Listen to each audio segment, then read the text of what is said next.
Thank you, everyone. I really wish I could be there in person today. Some logistical challenges prevented that, but it would be nice to be in the room with everyone.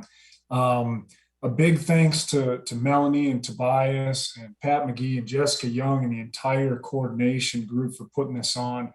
I know it's been no small feat, especially including the challenges of hosting an in-person and virtual hybrid meeting. So thanks to everyone. I will get underway here. As Whit mentioned in the last talk, today I'll be talking to you guys about the Conservation Efforts Database, specifically the module we've developed to track implementation of recovery actions for Gunnison sagegrass. So before I begin, I just want to acknowledge my co-authors and our small but mighty team. This is the Conservation Efforts Database Development Team, comprised of both Fish and Wildlife Service folks and USGS folks from across the sagebrush range. So our problem statement, why are we here? The threats are often the focus of our conservation actions, right? The intensity, the extent, the location are often thoroughly documented. We know where the scar of a fire is. We know where we see encroaching pinyon juniper. We know where we see infrastructure and other things. The conservation actions aimed to address those threats and to provide conservation benefit are often poorly documented, or that effectiveness monitoring isn't truly completed, or the data is collected but maybe stored on paper files in a filing cabinet somewhere. Additionally, the presence and magnitude of those impacts are going to vary across the ecosystem, right? They're going to vary across the range based on elevation, precipitation, and just what threats are present. The conservation actions aimed to address those threats are also then going to vary in the conservation benefit achieved. And so to better evaluate the extent to which we're addressing these threats and actually providing conservation benefit, we developed the Conservation Efforts Database. So a quick history. This tool was actually called for by WAFWA in the 2006 Greater Sagegrass Conservation Strategy. Fish and Wildlife Service, USGS, and a multitude of state and federal partners came together in 2013 and 14 and developed this tool with the primary intent of collecting spatially explicit, non-spatial, and spatially summarized data about the conservation actions aimed at addressing habitat loss, degradation, and fragmentation. We took that same model and brought it over to Gunnison sagegrass to attach it to the recovery plan that Whit just described to you all, so that we can better align those conservation and recovery actions being implemented, tying them to the recovery plan, and helping at least with implementation monitoring for the Fish and Wildlife Service. Now, as we develop this module, with any module we have in the Conservation Efforts Database, development is partner driven. We worked with an interagency group of stakeholders representing federal, state agencies, NGOs, universities, to just find out what were the features and functions most important to conservation partners in the Gunnison sagegrass range. And regardless of anything we're doing in the CED, these are the four tenets that kind of primarily guide us, right? We want a tool to be easy to use. This is not intended to replace any one GIS position, but for groups or organizations that may not have that GIS capacity, the CED can provide some simple summary features. We also want it to be secure. There's always a lot of concerns when providing data, who has access to that data. So we've created a structure in which each agency or organization kind of controls who has access to the data they provide. We want it to be transparent, right? It's public facing. We have an interactive map, so anyone from the public or agencies can go on and query and filter for the conservation data that is entered into the CED. We want to use science-based information to help capture some effectiveness information so we can evaluate the conservation benefit being achieved. So for data management, we allow data to be brought into the CED through a couple of ways. First is single record entry. Folks can register for a profile, including anybody here at the summit. If you Google CED, FWS or FWS CED, it's usually the first Google hit. But you can go on, register for a profile, and begin to enter data. For agencies or organizations who already have an existing database or a data set like the BLM or the Forest Service or the NRCS, we have a tool that we've already piloted with those agencies that we can help migrate large amounts of data from existing databases and spreadsheets into the CED. We collect spatially explicit information on public lands, but there's a lot of conservation that goes on private lands. And I'll show you these units in a minute. We've developed a reporting unit so that conservation actions or recovery actions that occur on private lands can still be entered at a unit that obscures the private landowner location. There's no one polygon that contains less than 5 private landowners. And so that's a way in which we can capture all the good information happening on private lands as well. And then we pride ourselves on having a tool that is compatible and interoperable with other existing databases, data sets, and tools.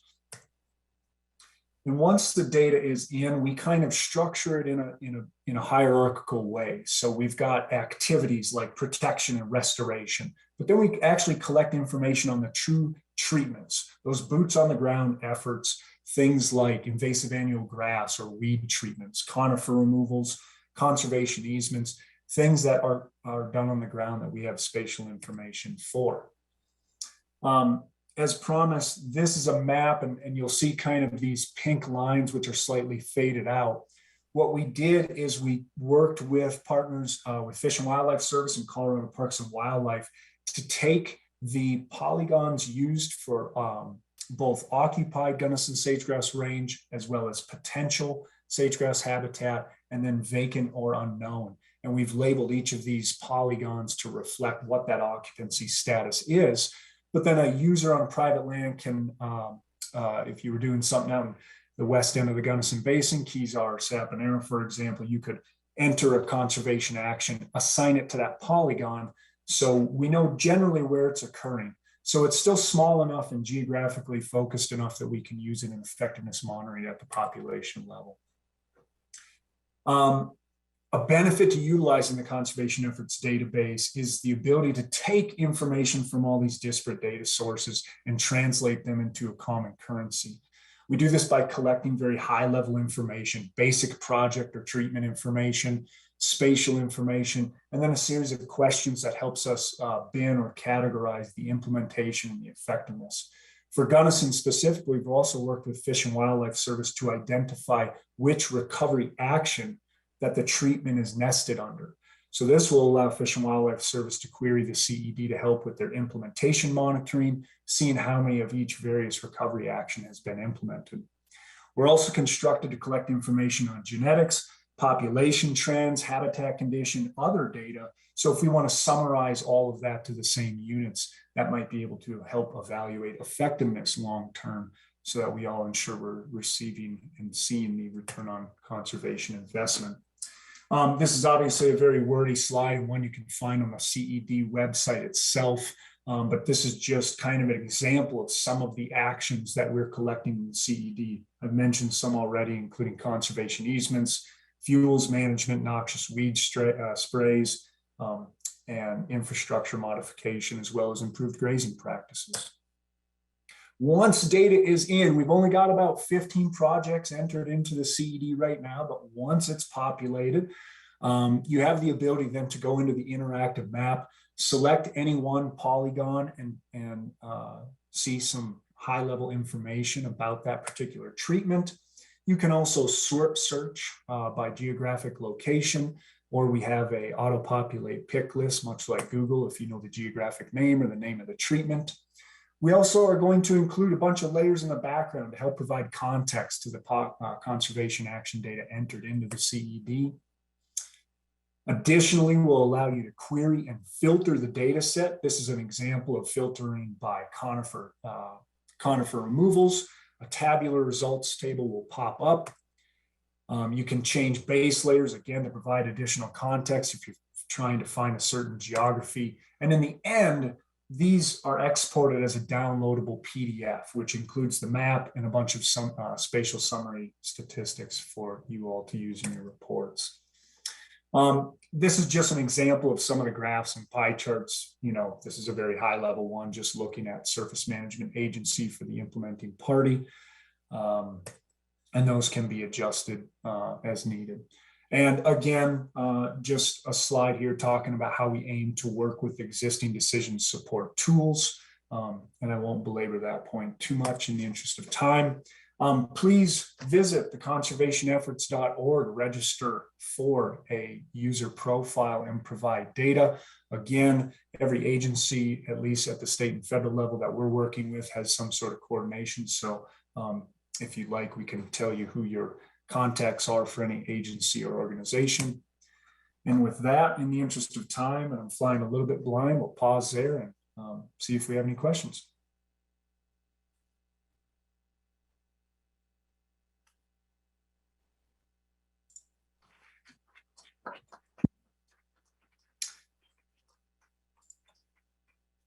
We have some questions in the distance for Lief. Does this database track surface development activities under Estar for each management zone? The short answer is no, and for that very reason. So there are a number of tools already existing that capture disturbance, including the surface disturbance and reclamation tracking tool, Estar, that was just mentioned. That's going to digitize energy development related infrastructure. There's also databases like GeoMac and MTBS, which capture information on fire. There's a number of layers that aim to identify where conifer is encroaching. So we believe that there's enough tools and data sets out there capturing the, if you will, the negative side of the ledger. And so the CED is primarily focused on capturing the positive side. Please let us know if there's a question in the room and we'll run a mic to you. And also just to quickly interject for the online audience, we ask that you please use the Q&A feature to submit questions rather than the chat. Thank you. Sure, thanks. Hey, Lief, Seth Gallagher with NIFWIF. Just quick question on the potential to double count. If there's multiple partners on one project, how that might get handled. Thanks. Really good question, Seth. So there's two ways we do this. One is we're working very closely with agency personnel. We realize that many times BLM and CPW are working together on a conservation action, or Forest Service and NRCS, or a private landowner and partners program. So we want to make sure at that front end we've got some coordination to prevent people from entering that information twice. The first step in doing that is working with our larger land management agencies like NRCS, BLM, Forest Service, and Fish and Wildlife Service to identify the list of projects that they've implemented. And then we can typically bring those back to agencies like Colorado Parks and Wildlife, some of the counties, people that may have less capacity, and say, hey, of these 100 projects you were involved in, BLM and Forest Service are going to enter the bulk of those. So you actually only have to enter in this subset. So that's the first way we do it. The second way we do it is some of those things are going to fall through the cracks. And that comes in the importance of spatial data, where we can actually use the polygonal data to overlap and see, do we have the same polygon stacked on top of one another 4 times? If that's a invasive annual grass treatment that was done in 2016 and resprayed in 17, 18, and 19, well, that makes sense. But if there were 2 polygons within the same year, we would look at who implemented those, and through our QA/QC processes, perhaps remove one of those.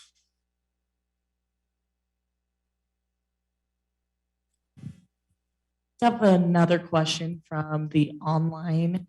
What is restoration tracking, and do you have a grading system for the outcomes? Okay, so we at first are we're capturing the conservation that was implemented, right? And the thing that, everybody in the room knows that sagebrush restoration actions don't turn over in a year. Even in places like Gunnison Basin, where we may have decent precipitation or higher elevation, you're looking at 5, 10, 15 years to start seeing some of that incremental progress.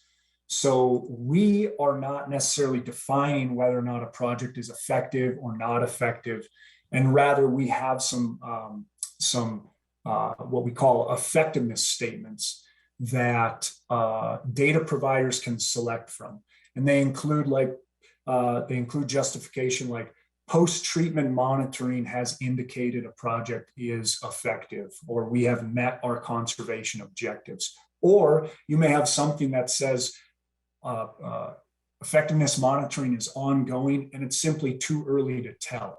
And that's how we are categorizing various entries into the CED. So we're not making a blanket statement, this is an effective one and this one is not, because we want to provide the adequate amount of time to truly evaluate that effectiveness. So I hope that answers the question, but if it didn't, please follow up. Good morning. I'm Regina Lopez White Skunk. I'm currently a MEM candidate, but I'm also a member of the Ute Mountain Ute tribe.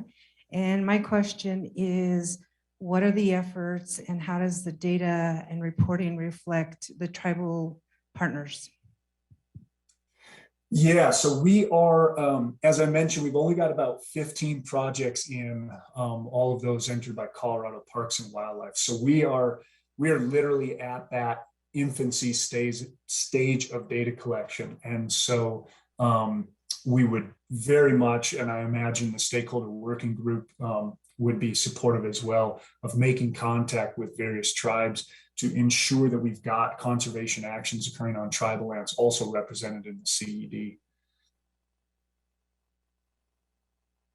But yeah, just to be clear, if anybody goes onto the website now, if you go to the interactive map, you'll see that there are, I believe, 7 private lands records entered and attributed to those sagebrush reporting units, and only about 8 on public lands. So we expect that number to increase significantly over the next year here as different partners provide more data.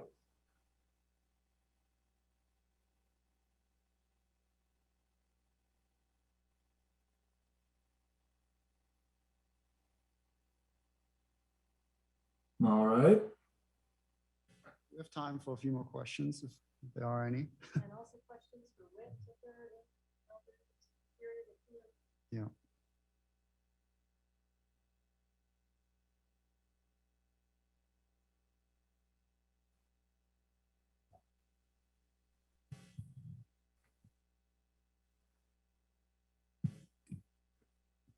We have a question for Whit. How much money annually is going to be available for recovery, and how much of that will be used to restore habitats?